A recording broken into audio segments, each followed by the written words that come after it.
Hello friends, welcome to सत्यमेव जयते classes. जो हम लोग बीपीएससी पीवाईक्यू सीरीज चला रहे थे उसी के कंटिन्यूएशन में हम लोग आज जो 2022 में बीपीएससी का पेपर हुआ था उसके साइंस के क्वेश्चंस हम लोग डिस्कस करने वाले हैं। तो आइए स्टार्ट करते हैं। पहला क्वेश्चन में दिया गया है कि दर्पण के सामने खड़े एक व्यक्ति को अपना प्रतिबिंब अपने से बड़ा लगता है। इसका तात्पर्य है कि दर्पण का प्रकार क्या है। तो बेसिकली हमको क्या बताना है कि ये जो मिरर है, दर्पण है, वो किस टाइप का है। ऑप्शन इसमें दिया हुआ है, ऑप्शन ए है अवतल, ऑप्शन बी दिया हुआ है समतल, ऑप्शन सी दिया हुआ है उत्तल, ऑप्शन डी दिया हुआ है बेलनाकार के साथ बाहर की तरफ उभरे हुए, ऑप्शन ई दिया हुआ है उपर्युक्त में से कोई नहीं, ऑब्लिक उपर्युक्त में से एक से अधिक।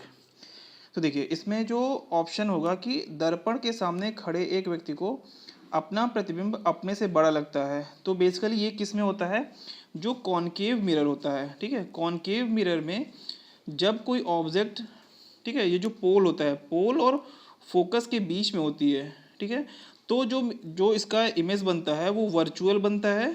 ठीक है, वर्चुअल बनता है, वर्चुअल बनेगा और मैग्नीफाइड बनेगा। ठीक है, और स्ट्रेट बनेगा, सीधा बनेगा।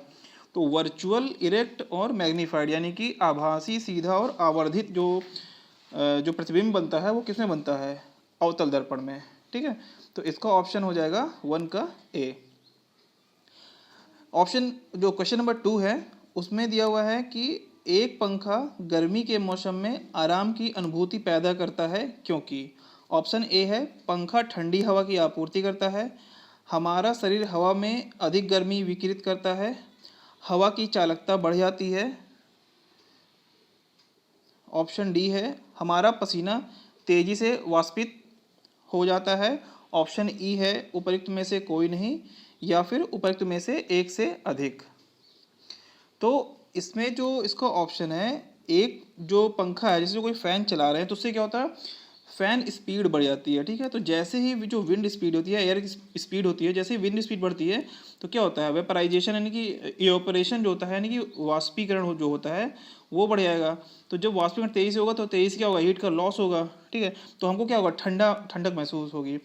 तो उससे क्या होता है कि इसका ऑप्शन क्या हो जाएगा, ऑप्शन डी हो जाएगा, हमारा पसीना जो है तेजी से वाष्पित हो जाता है, इस वजह से हमको ये ठंडा लगता है, यानी कि हमको अच्छा फील होता है। क्वेश्चन नंबर 3 देखते हैं अब। क्वेश्चन नंबर 3 में कह रहा है कि रात के समय में खुले आकाश में तारों के टिमटिमाने को किससे समझाया जा सकता है। तो देखिए जो तारों का टिमटिमाना होता है वो बेसिकली किसकी वजह से होता है, इसमें ऑप्शंस देख लेते हैं। ऑप्शन पहला है प्रकाश का अपवर्तन, बी है प्रकाश का परावर्तन, सी है प्रकाश का ध्रुवीकरण, डी है प्रकाश का व्यतिकरण, फिर ई है उपरोक्त में से कोई नहीं या उपरोक्त में से एक से अधिक। तो अब इसमें जो इसका आंसर है वो है प्रकाश का अपवर्तन, यानी कि रिफ्रैक्शन ऑफ लाइट। अब कैसे होता है, अब देखिए इसमें देखते हैं। जैसे जैसे क्या होता है, जैसे जो सपोज ये यहाँ से लाइट आ रही है, ठीक है ठीक है, या रात में जो तारों की जो लाइट आ रही है, ठीक है, यहाँ से कहाँ तक आ रही है, अर्थ में आ रही है। तो ये क्या होगा, अर्थ क्या होगा, ये एटमॉस्फेयर है। तो जैसे से नीचे आते जाएंगे क्या हो जाएगा, मीडियम डेंसर होता जाएगा। तो बेसिकली क्या होगा, डिफरेंट डिफरेंट लेयर की जो लेयर्स हैं एटमॉस्फेयर की, उनकी डेंसिटी डिफरेंट होगी। ठीक है, तो क्या होता है, तो उसमें क्या होगा, रिफ्रैक्शन होगा। तो क्या होता है उसमें, जब कोई जो रे होती है, यानी जो प्रकाश किरण होती है, वो जब एक माध्यम से दूसरे माध्यम में जाती है तो क्या होती है, या तो वो फैलेगी या तो अभिलंब की तरफ झुकेगी। ठीक है, क्योंकि डेंसर है तो क्या होगा, अभिलंब की तरफ झुकती जाएगी। तो इस वजह से क्या होगा ना कि जो हमें जो तारे हैं वो टिमटिमाते हुए दिखाई देंगे। ठीक है, तो इसका ऑप्शन हो गया ऑप्शन ए प्रकाश का अपवर्तन।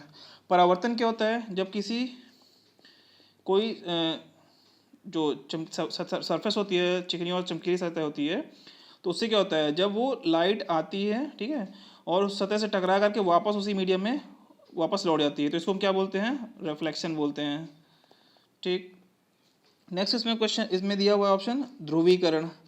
तो ध्रुवीकरण क्या होता है, बेसिकली जो प्रकाश जो होती है, लाइट होती है, जो लाइट वेव होती है, बेसिकली जब अनपोलराइज होती है तो किसी भी हर प्लेन में, यानी कि हर डायरेक्शन में क्या होता है, उसके ऑक्सीलेशंस होते रहते हैं। ठीक है, लेकिन जब जो पोलराइज्ड लाइट होती है बेसिक, ठीक है ना, जो पोलराइज्ड लाइट होती है, तो पोलराइज्ड लाइट क्या होगा, जब किसी पोलराइज्ड लाइट होगी तो वो क्या होगी, किसी स्पेसिफिक जो एक पर्टिकुलर प्लेन होगा ना उसके उसके अकॉर्डिंग ही वो क्या करेगी, ऑक्सीलेट करेगी, ना कि सभी हर डायरेक्शन में सभी दिशाओं में ऑक्सीलेट करेगी। तो इसको हम बोलते हैं क्या, ध्रुवीकरण बोलते हैं। नेक्स्ट इसमें क्वेश्चन दिया गया है कि प्रकाश का व्यतिकरण, इंटरफेरेंस ऑफ लाइट। तो देखिए जो इंटरफेरेंस होता है जब दो प्रकाश यानी कि जो प्रकाश किरणें होती हैं वो जब आपस में ट्रैवल कर रही होती हैं तो क्या होता है, जब दो आपस में एक दूसरे को सुपर इम्पोज करती हैं, एक दूसरे को अधिरोपित करती हैं, तो उससे जो प्रॉपर्टी जनरेट होती है उस यानी कि जो एनर्जी का रीडिस्ट्रीब्यूशन होता है उसको हम बोलते हैं क्या, व्यतिकरण बोलते हैं। तो अगर एक एक तरंग का यानी कि प्रकाश जो किरण है या तरंग है उसका जो तरंग है दूसरी तरंग से अगर अधिरोपित हो जाएगा तो क्या होगा, इसकी एनर्जी बढ़ जाएगी तो इसका एम्पलीट्यूड भी बढ़ जाएगा। अगर ये तो इसको क्या बोलते हैं, हम इसको बोलते हैं रचनात्मक या कंस्ट्रक्टिव इंटरफेरेंस।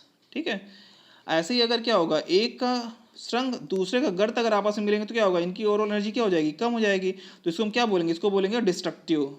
क्या बोलेंगे, डिस्ट्रक्टिव यानी कि विध्वंसात्मक। नेक्स्ट क्वेश्चन है, देखते हैं क्वेश्चन नंबर 4। इसमें दिया हुआ है कि हाइड्रोजन बम किसके सिद्धांत पर आधारित है। तो देखिए पहली चीज़ तो ये हमें बेसिक सा कॉन्सेप्ट है, क्योंकि बम है ये, हमको एक्सप्लोजन करना है तो उसके लिए क्या होनी चाहिए, उसके लिए रिएक्शन कैसी होगी, उसके लिए अनकंट्रोल्ड रिएक्शन होगी। ठीक है, अब इसमें हमें ये देखना है कि किसकी वजह से होगी, न्यूक्लियर फिजन होगा विखंडन, या न्यूक्लियर फ्यूजन होगा संलयन। तो बेसिकली जो हाइड्रोजन बम होता है वो क्या होता है, जो अनकंट्रोल्ड फ्यूजन रिएक्शन होती है यानी कि अनियंत्रित संलयन प्रतिक्रिया होती है, उसकी वजह से जो उस प्रिंसिपल पे काम करता है हाइड्रोजन बम।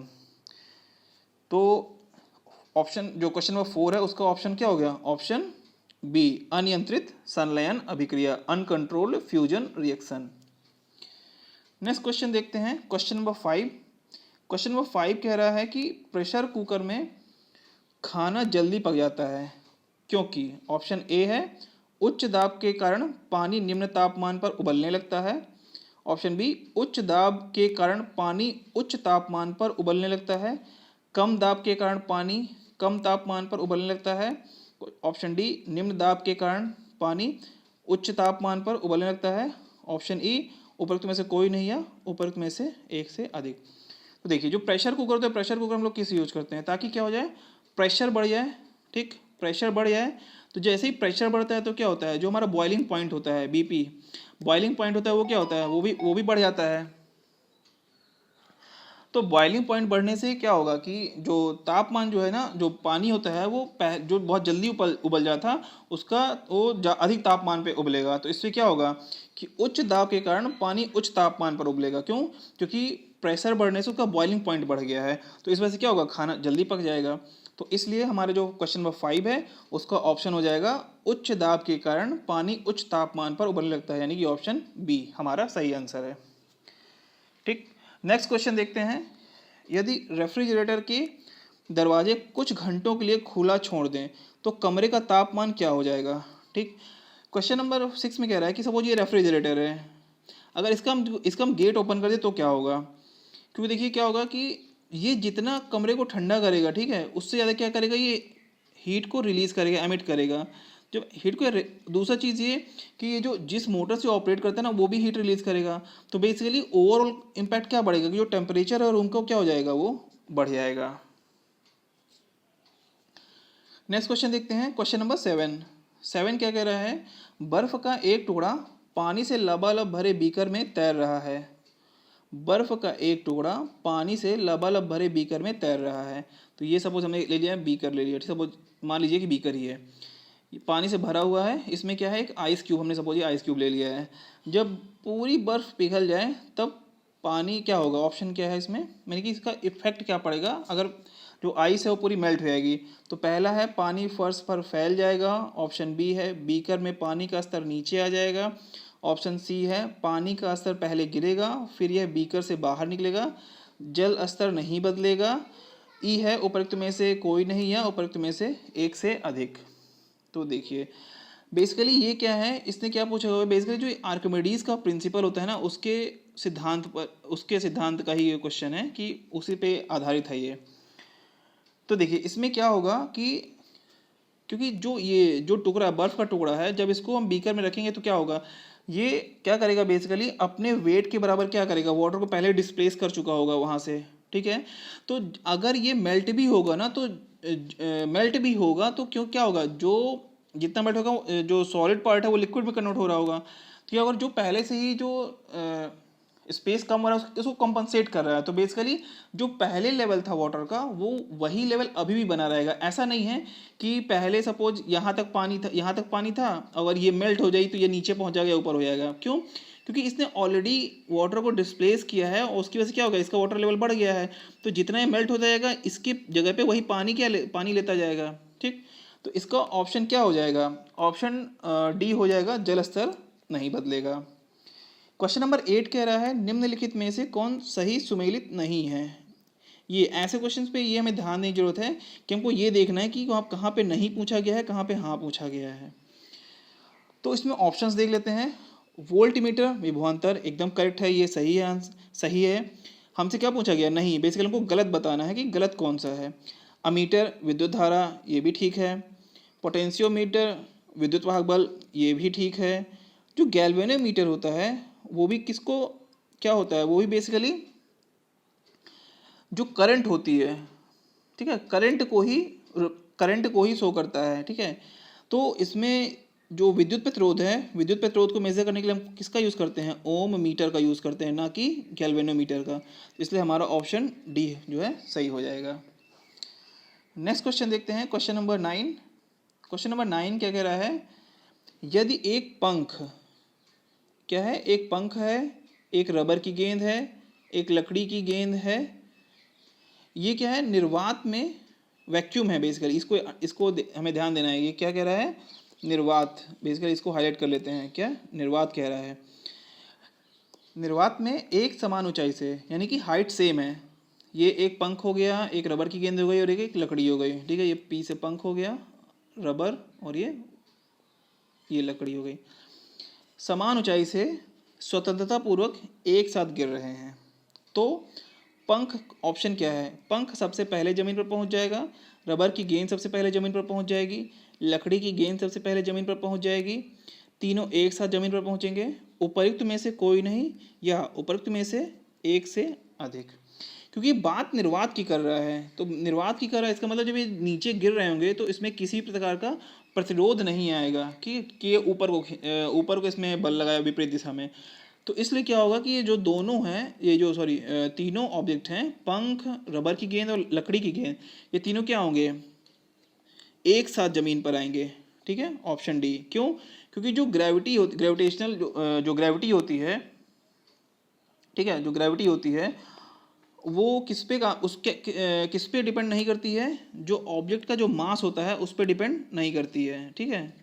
जो बेसिकली जो ग्रेविटेशनल फोर्स होता है, ग्रेविटी होती है, जो ग्रेविटेशनल एक्सेलरेशन भी होता है, गुरुत्वीय त्वरण जो होता है, वो किस पे डिपेंड करता है, वो आर पे डिपेंड करता है, ठीक है, ना कि मास पे।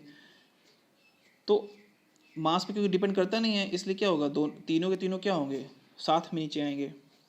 अब देखिए क्वेश्चन नंबर 10 क्या कह रहा है, जब दिन में पानी पर साबुन की फिल्म दिखाई देती है तो यह सुंदर रंग दिखाती है, इस घटना का कारण क्या है। तो ऑप्शन है विवर्तन, बी अपवर्तन, सी ध्रुवीकरण, डी व्यतिकरण, ई उपरोक्त में से कोई नहीं या उपरोक्त में से एक से अधिक। तो इसका ऑप्शन हो गया, ऑप्शन है इसका डी, प्रकाश का व्यतिकरण। तो व्यतिकरण की वजह से क्या होता है कि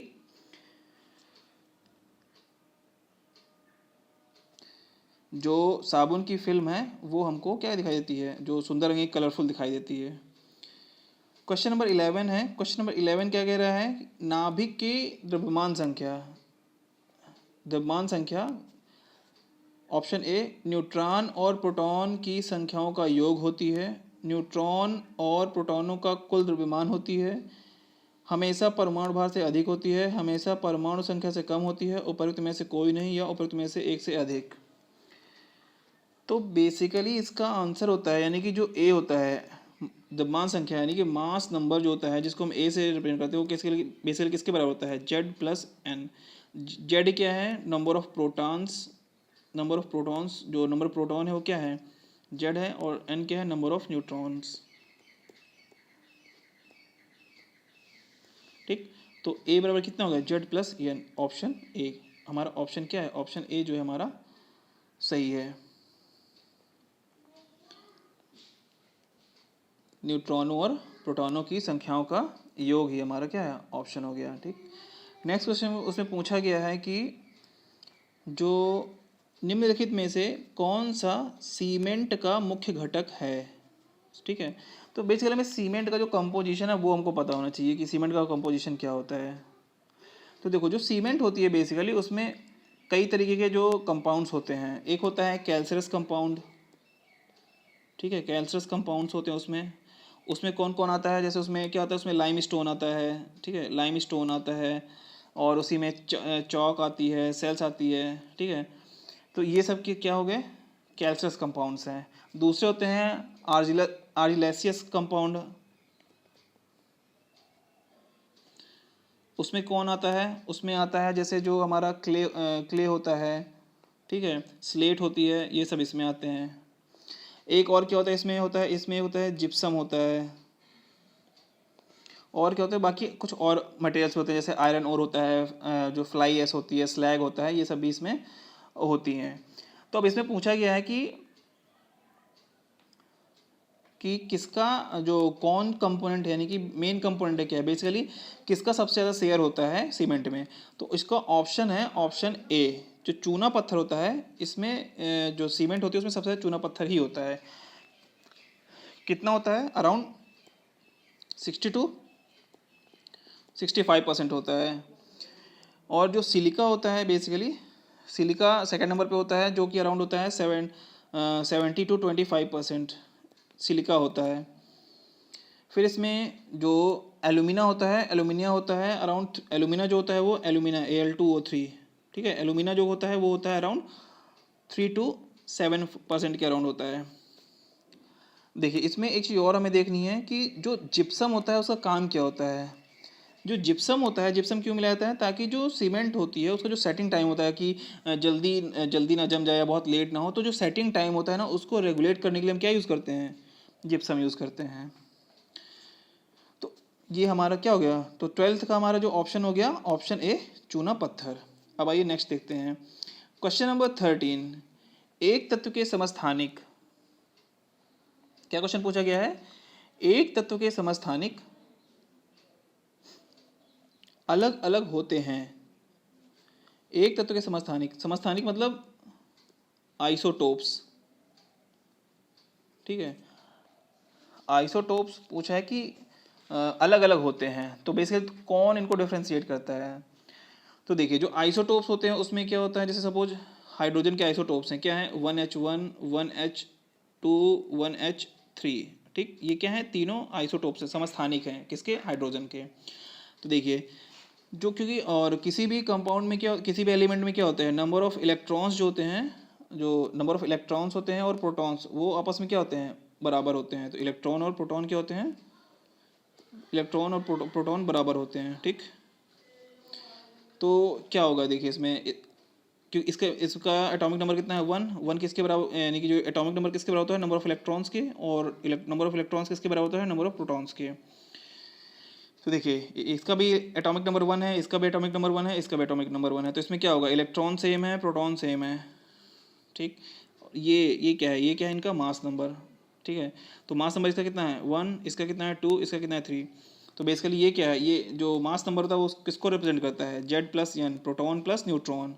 तो किसकी वजह से डिफ्रेंशिएट कर रहे हैं ये आपस में आइसोटोप्स, तो वो क्या है, द्रव्यमान संख्या। इसलिए 13 का ऑप्शन बी, द्रव्यमान संख्या। नेक्स्ट क्वेश्चन है, वह ताप बिंदु, थर्मल पॉइंट, जिस पर ठोस, द्रव और गैसीय अवस्थाएं एक साथ रह सकती हैं, तो उसको हम बोलते हैं क्या, ऑप्शन डी, त्रिक बिंदु। और ये क्या है, क्वथनांक। ऑप्शन ए क्या कह रहा है, क्वथनांक। तो क्वथनांक बेसिकली क्या होता है, जिस पर जो कोई भी लिक्विड, जो भी सब्सटेंस है वो बॉयल करने लगता है, ठीक है, उसको हम क्या बोलते हैं, बॉइलिंग पॉइंट या क्वथनांक बोलते हैं। गलनांक क्या होता है, गलनांक बेसिकली जैसे जो भी फ्रीज्ड फॉर्म में है, वो जब मेल्ट होता है, जिस जिस टेम्परेचर में मेल्ट होता है उसको क्या बोलते हैं हम, मेल्टिंग पॉइंट। हिमांक क्या होता है, जब कोई लिक्विड किस में कन्वर्ट होता है, सॉलिडिफाई होने लगता है, उसको जिस टेम्परेचर पे, उसको क्या बोलते हैं हम, हिमांक बोलते हैं। ठीक, तो क्वेश्चन नंबर हमने 14 देख लिया। 14 का ऑप्शन डी है। बेसिकली त्रिक बिंदु ऐसा ताप बिंदु है जहाँ पर क्या होता है, ठोस यानी कि सॉलिड, द्रव यानी लिक्विड, गैसीय यानी गैसियस स्टेट्स जो होती हैं वो एक साथ रह सकती हैं, यानी कि इक्विलिब्रियम होता है उनमें। नेक्स्ट क्वेश्चन में पूछा गया है कि एल्यूमिनियम का सबसे महत्वपूर्ण अयस्क है, तो ऑप्शन ए बॉक्साइट ही इसका आंसर है। बॉक्साइट ही एल्यूमिनियम का सबसे महत्वपूर्ण अयस्क है। बाकी का भी देख लेते हैं। जो कैलामाइन है, कैलामाइन बेसिकली किसका है, जिंक का है, जस्ते का और है। कैल्साइड किसका है, कैल्साइड कैल्शियम का है। ठीक है, और जो गैलेना है ये लेड का है, सीसा का। तो नेक्स्ट क्वेश्चन देखते हैं। क्वेश्चन नंबर 16 कह रहा है निम्नलिखित में से किस विलयन के पीएच का मान 7 से अधिक है। ये पीएच स्केल है। ठीक है, ये पीएच स्केल है, जिस भी सॉल्यूशन का जो पीएच है, ठीक, पीएच जो 7 है तो वो क्या हो गया, न्यूट्रल है, उदासीन है। अगर 7 से ज़्यादा है, ठीक है, 7+, तो जिसका भी 7 से ज़्यादा है वो कैसा सॉल्यूशन होगा, वो बेसिक सॉल्यूशन होगा। जिसका 7 से कम है वो कैसा सॉल्यूशन होगा, वो एसिडिक सॉल्यूशन होगा। तो यहाँ पे क्या पूछा गया है, जिसका 7 से अधिक है तो वो कैसा सॉल्यूशन होगा, वो होगा क्षारीय विलयन, ऑप्शन बी। क्वेश्चन नंबर 17 देखते हैं। क्वेश्चन नंबर 17 में पूछा गया है निम्नलिखित में से कौन सा विकल्प गलत है। ऑप्शन ए कह रहा है नाभिक के अंदर प्रोटॉनों और इलेक्ट्रॉनों की उपस्थिति के कारण परमाणु विद्युत रूप से उदासीन होता है। एक बार इसको फिर से देखते हैं।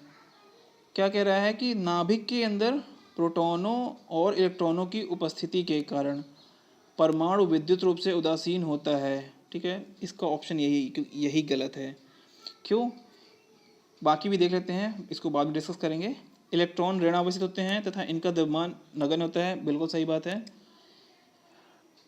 17 का सी कह रहा है परमाणु संख्या एक तत्व में, परमाणु संख्या यानी कि एटॉमिक नंबर, एक तत्व के परमाणु प्रोटॉनों की संख्या है। सही है, मैंने अभी ऊपर ही डिस्कस किया है।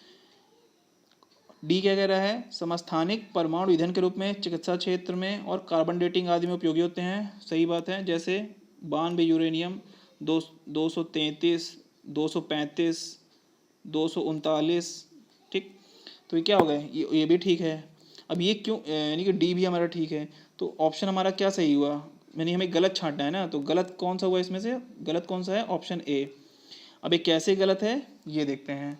तो जो भी न्यूक्लियस होता है, तो इसे क्या पूछा है, न्यूक्लियस के अंदर प्रोटॉन और इलेक्ट्रॉनों की उपस्थिति। ठीक है, तो न्यूक्लियस के अंदर प्रोटॉन्स होते हैं, प्रोटॉन होते हैं प्लस न्यूट्रॉन्स होते हैं, और उसके अलावा जो ऑर्बिट होती हैं, ऑर्बिट्स में इलेक्ट्रॉन्स होते हैं। तो इस वजह से क्या होता है, जो यानी कि जो बेसिकली एटम होता है वो इलेक्ट्रिकली न्यूट्रल होता है। क्यों, क्योंकि न्यूट्रॉन तो चार्जलेस होता है। तो ये कितना हुआ, प्रोटॉन पॉजिटिव चार्ज होता है और इलेक्ट्रॉन निगेटिवली चार्ज होता है, तो इस वजह से न्यूट्रल होता है। तो इसका ऑप्शन क्या हो जाएगा, 17 का ऑप्शन ए।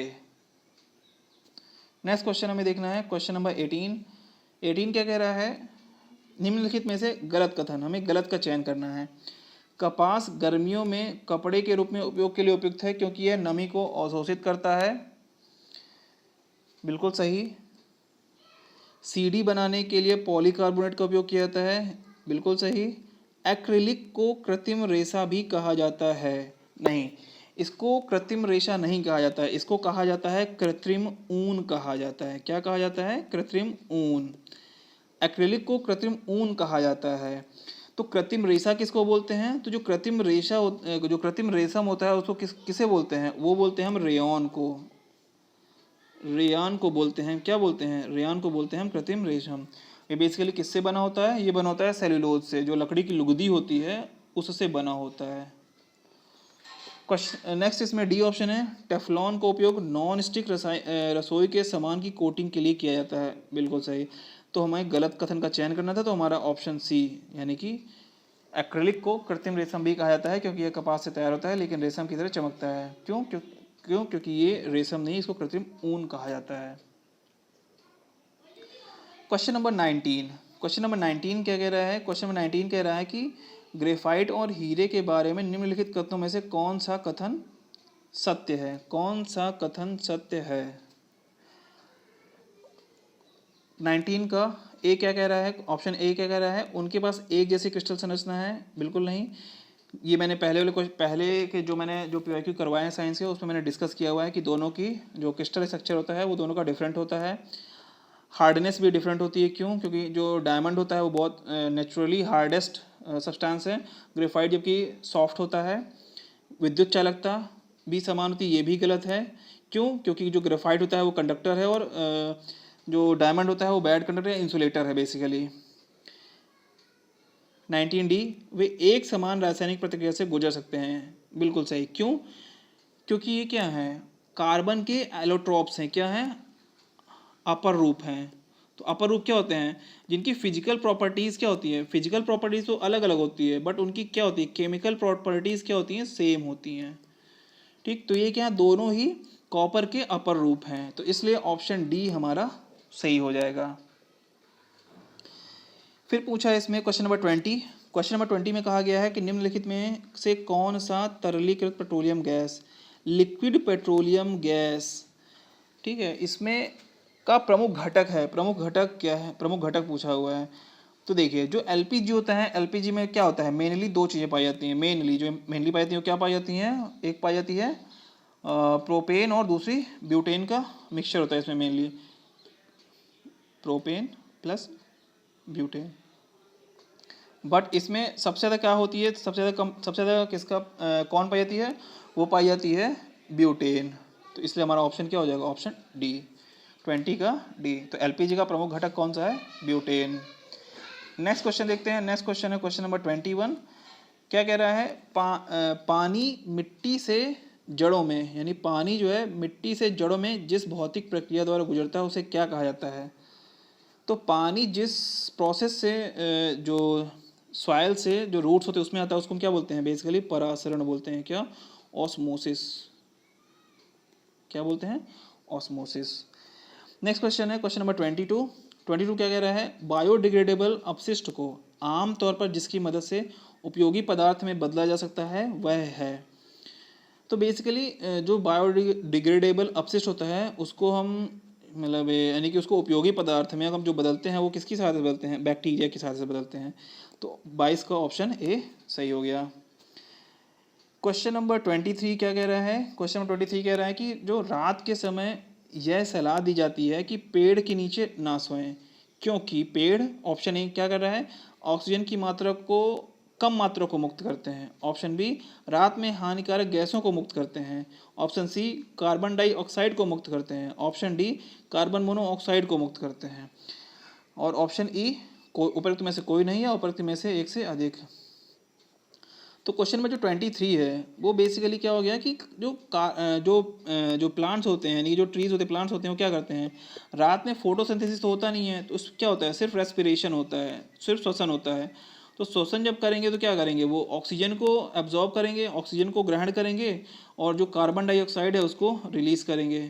ठीक है, तो इस वजह से क्या होता है कि हम जो पेड़ों के नीचे जो है रात में लेटने से मना किया था कि वहाँ पे ना लेटें। इसलिए क्या होगा? इसको ऑप्शन सी, कार्बन डाइऑक्साइड को मुक्त करते हैं। 23 का सी ऑप्शन सही हो गया। नेक्स्ट क्वेश्चन इसमें है कि कीट भक्षी पौधे मिट्टी में किसकी कमी से उगते हैं? तो बेसिकली जो कीट भक्षी पौधे होते हैं उसके एग्जांपल्स कैसे, जैसे कौन कौन से हैं? उसमें है पिचर प्लांट है, वीनस फ्लाई ट्रैप है, घटपर्णी है, संड्यू है। ये सारे के सारे क्या हो गए? ये सारे के सारे कीट भक्षी पौधे हैं। और ये कीट भक्षी यानी कीटों को जो खाते हैं तो ट्रैप करके, तो उससे कौन से न्यूट्रिशनल वैल्यू है उसको ग्रहण करते हैं? तो बेसिकली जिन एरियाज़ में नाइट्रोजन डेफिशिएंसी होती है, ठीक है, तो नाइट्रोजन डेफिशिएंसी को पूरा करने के लिए क्या करते हैं? ये कीड़ों को खाते हैं। तो किसकी कमी से उग रहे हैं ये? नाइट्रोजन की कमी से। तो हमारा 24 का सी ऑप्शन करेक्ट हो गया। नेक्स्ट इसमें क्वेश्चन ये है, क्वेश्चन नंबर 25 क्या कह रहा है कि पौधे का तना पौधे के सभी हिस्सों में भोजन वितरित करने में तथा में भी मदद करता है। तो 25 का जो ऑप्शन यानी कि तना किस में हेल्प करता है? भोजन के भंडारण में, पौधों को आकार देने में, श्वसन में, प्रकाश संश्लेषण में, या उपरोक्त में से कोई नहीं, या उपरोक्त में से एक से अधिक। तो बेसिकली जो सूट्स होते हैं यानी तने होते हैं वो क्या करते हैं? भोजन के भंडारण में भी हेल्प करते हैं, पौधों को आकार देने में भी हेल्प करते हैं, पानी और खनिजों के यानी कि जो वाटर और मिनरल्स होते हैं उनका जो ट्रांसपोर्टेशन होता है वाटर प्लस मिनरल्स उसमें भी हेल्प करते हैं। इसमें कौन कौन से जैसे कौन कौन से जो टिश्यूज़ काम करते हैं, जो सूट्स में कौन कौन से टिश्यूज़ होते हैं वो होते हैं क्या? एक होता है जाइलम, ठीक है, दूसरा होता है फ्लोएम। तो जाइलम क्या करता है? वो वाटर और मिनरल्स के लिए रिस्पॉन्सिबल है, और फ्लोएम फूड यानी कि फूड या एनर्जी ट्रांसफ़र के लिए रिस्पॉन्सिबल है। तो इसलिए क्या हो जाएगा इसका? ऑप्शन ई, उपरोक्त में से एक से अधिक। नेक्स्ट क्वेश्चन पूछ रहा है कि ट्रांसफ्यूज़न, ब्लड ट्रांसफ्यूज़न जो है उसमें हमें सिर्फ ना केवल रक्त के प्रकार में बल्कि फिल करना है में भी संगत होना चाहिए। बेसिकली अगर हम किसी को ब्लड ट्रांसफ्यूज़न किसी का कर रहे हैं तो हमें क्या करना है? हमें ब्लड ग्रुप के साथ हमको और क्या हमें और क्या मैच करना चाहिए वो इसमें ये पूछा गया है। तो देखिए इसमें इसका जो ऑप्शन हो जाएगा, देखिए इसमें पहले देख लेते हैं कि जो ब्लड ग्रुप के साथ में वो क्या और मैच करना है। तो इसमें ऑप्शन दिया हुआ है, पहला आरएच कारक सफ़ेद, दूसरा है सफ़ेद कोशिकाओं की संख्या, सी है लाल कोशिकाओं की संख्या, डी है दाता और प्राप्तकर्ता के वंश, ई है उपरोक्त में से कोई नहीं, उपरोक्त में से एक से अधिक। तो बेसिकली जो आरएच फैक्टर है, ठीक है, यानी कि ऑप्शन ए जो आरएच फैक्टर है उसको भी मिलाया जाता है ब्लड ग्रुप जो ब्लड ग्रुप के साथ में। जब हम ब्लड ट्रांसफ्यूजन करते हैं तो ब्लड ग्रुप के साथ में हमें क्या मैच करना है? RH factor. Question number 27। तो बेसिकली क्वेश्चन नंबर 27 में पूछा गया है कि जो पीयूष ग्रंथि है, पिट्यूटरी ग्लैंड है, कहाँ पे स्थित होती है? आंत में, लीवर में, किडनी में, मस्तिष्क में। तो बेसिकली जो पिट्यूटरी ग्लैंड होती है ना वो क्या होती है, कहाँ पे होती है? वो मस्तिष्क में होती है। मस्तिष्क में ये क्या करती है? पिट्यूटरी ग्लैंड मस्तिष्क में क्या कौन सा सिस्टम फॉर्म करती है? न्यूरो इंडोक्राइन सिस्टम, ठीक है। और पीयूष ग्रंथि से ही कौन सा एक हार्मोन रिलीज होता है, इसको हम क्या करते हैं? Growth hormone.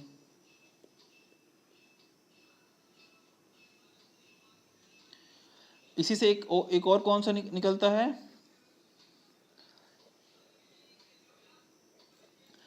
इसे हम लव हार्मोन भी बोलते हैं, जिसको हम क्या करते हैं? बेसिकली जो डेयरी प्रोडक्ट्स डेयरी सेक्टर होता है ना उसमें हम इलीगली यूज़ करते हैं, किसके लिए? मिल्क फॉर्मेशन या मिल्क इजेक्शन के लिए। नेक्स्ट इसमें क्या है और देखिए देख लेते हैं।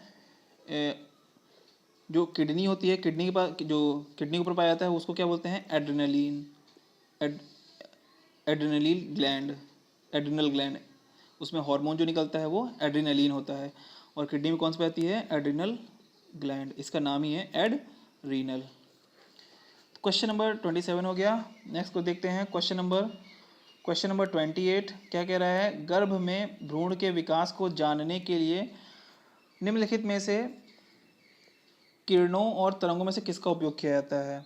तो बेसिकली जो 28 का ऑप्शन ए है एक्स किरणें, बी है सूक्ष्म तरंगें, सी है पराध्वनि तरंगें, डी है पराबैंगनी किरणें, ई है उपरोक्त में से कोई नहीं, उपरोक्त में से एक से अधिक। तो बेसिकली जो हम गर्भ में जो भ्रूण की के ग्रोथ को यानी ग्रोथ को मेज़र करने के लिए या मॉनिटर करने के लिए जो हम जिन भी किरणों या तरंगों का यूज़ करते हैं वो बेसिकली कौन सी होती हैं? पराध्वनि तरंगें। इसी को हम इनको इंग्लिश में क्या बोलते हैं? Ultrasonic waves. आपने सुना भी होगा कि basically day to day basis में जैसे अगर कोई प्रेग्नेंट लेडी होती है तो उसके टेस्ट के लिए क्या बोलते हैं अल्ट्रासाउंड करवा लो। तो बेसिकली अल्ट्रासाउंड क्या है?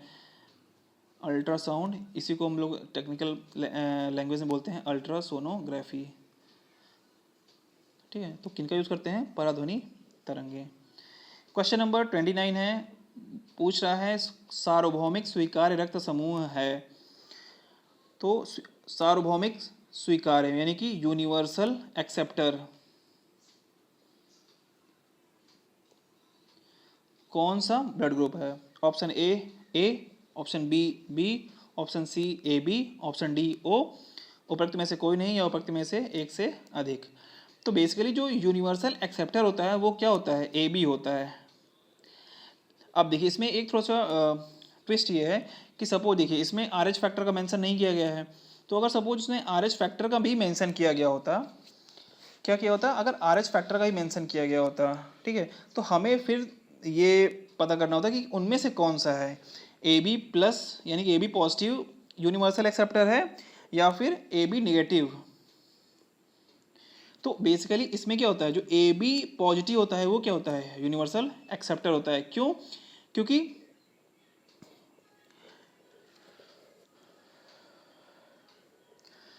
इसमें क्या है, इसमें पहले से ही आर एच फैक्टर प्रेजेंट है, ठीक है।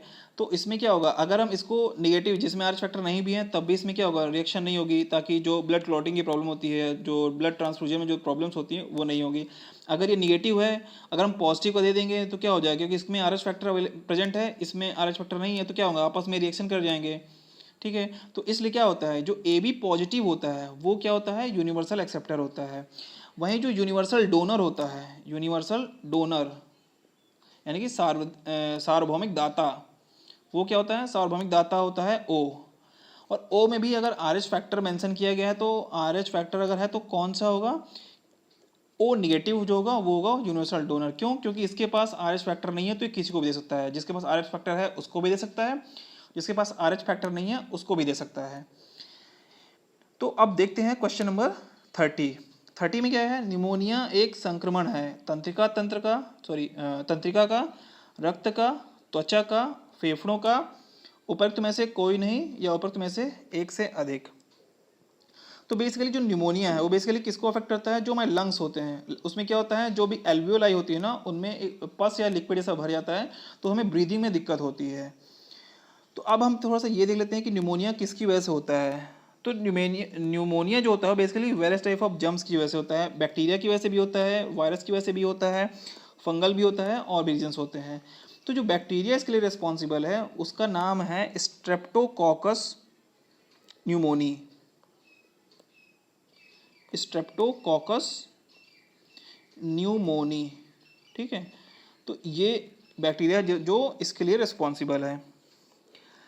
नेक्स्ट इसमें जो जो वायरल फीवर होता है, इन्फ्लुएंजा होता है, जो वायरल निमोनिया होता है वो यानी कि जो वायरस होता है, जो जो कॉमन इन्फ्लुएंजा उसके लिए रिस्पॉन्सिबल होता है, उसकी वजह से भी जब कोल्ड बहुत ज़्यादा सीवियर होती है तो क्या होता है, वो न्यूमोनिया में कन्वर्ट हो जाता है।